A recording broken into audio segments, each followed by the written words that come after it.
Hice a Sakura junto con Naruto y Sasuke, recreando esta escena de la cuarta gran guerra ninja.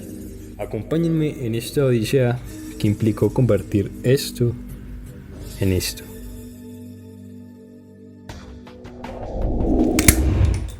En 2021 hice por primera vez a los integrantes del equipo 7. 2 años después, pese a que aún son muchas las cosas que debo mejorar y aprender, es bastante gratificante ver el avance que he experimentado a lo largo del tiempo. Y ustedes, muchachos y muchachas, que han sido testigos de dicho avance, son la razón por la que este proyecto, llamado Ninkame, sigue existiendo. Pues sus palabras de aliento han sido la chispa que me motiva a seguir avanzando a pesar de las adversidades. Mi objetivo es crear una versión tridimensional de sus personajes favoritos de Naruto. Quería hacer a todos los personajes relevantes, es decir, aquellos que jugaron un papel en el desarrollo de la historia de la serie. Ese es mi sueño, y lo ha sido por un largo tiempo. Todo empezó hace aproximadamente 16 años, cuando yo tenía 10. Vista la forma básica del cuerpo. Por esa época ya veía Naruto, lo veía en las tardes por Cartoon Network después de la escuela.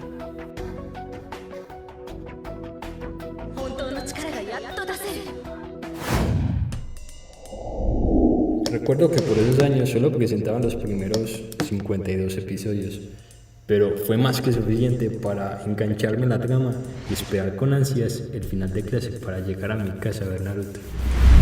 Fue así como me convertí en un fan de la serie. Por esos días me enteré que en una tienda de mi barrio vendían muñequitos de los personajes del anime. Los que ven en pantalla son algunos de los que conservo hasta ahora. Desde ahí quise completar mi colección personal y adquirir a todos los personajes. Fue tanta la obsesión con tenerlos a todos que todos los sábados iba al centro de Medellín con mi tía en busca de tiendas en las que vendían esas pequeñas figuras, pues ya había comprado todas las de la tienda de mi barrio.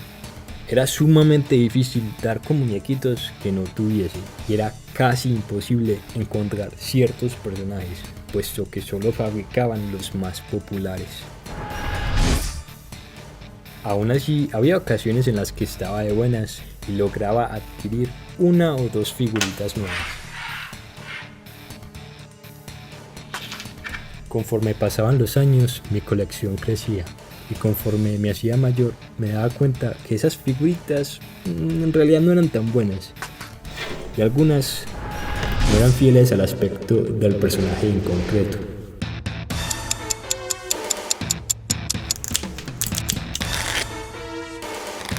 Además de que había personajes que, por mucho que los buscaba, jamás los encontraba. Cuando hice el bachillerato, ya tenía claro que quería ser artista. Hice una media técnica en artes plásticas y tiempo después de graduarme surgió en mí el deseo de hacer mis propias figuras. Sin embargo, pese a que mi proyecto de grado fueron 3 esculturas, no tenía más experiencia esculpiendo. Aquí me tocó quitarle los mechones a Sakura, puesto que necesitaba hacer esa parte del chaleco que rodea el cuello y estorbaban un poco. Cosas así pasan todo el tiempo en medio del proceso escultórico, pues mis obras consistían más que todo de dibujos y pinturas. Aún así, quise emprender este viaje y me abrí este canal de YouTube en octubre de 2017, mientras trabajaba en call centers y esperaba a que las universidades abrieran convocatorias. Tiempo después pasé a la Universidad Nacional de Colombia y estudié allí artes plásticas, pero me salí al final del tercer semestre por varios motivos, uno de los cuales fue la carencia de un rumbo fijo. Sentía que no estaba logrando lo que me había propuesto hacer con mi vida. Yo quería especializarme en escultura y desarrollar mi técnica, usando un material poco convencional como es el porcelanicrón o porcelana fría. Pero las clases eran más bien teóricas y esto de hacer figuras de Naruto no era considerado arte por muchos de los profesores. Vi que lo que yo quería aprender lo podía aprender empíricamente, así que tomé la decisión de dejar la carrera.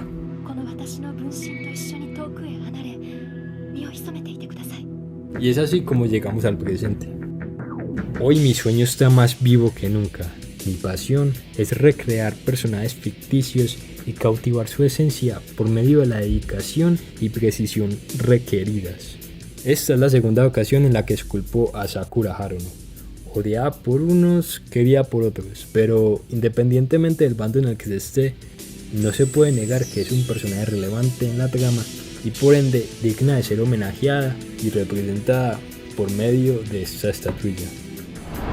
Sus dimensiones son 27 centímetros de altura y 12 centímetros tanto de anchura como de profundidad. Al igual que Sasuke, me tomó 2 meses completarla y está hecha completamente de porcelanicrón o porcelana fría, incluyendo la base que hice detrás de cámaras. Ahora, comenta cuál es tu personaje favorito de Naruto o cuál te gustaría que esculpiera. Por último, si valoras esto que hago y quieres apoyarme, por favor no olvides darle like y suscribirte. De verdad que eso me ayuda un montón. Gracias por ver. Y si no lo has hecho, te invito a ver los videos esculpiendo a Naruto y Sasuke aquí.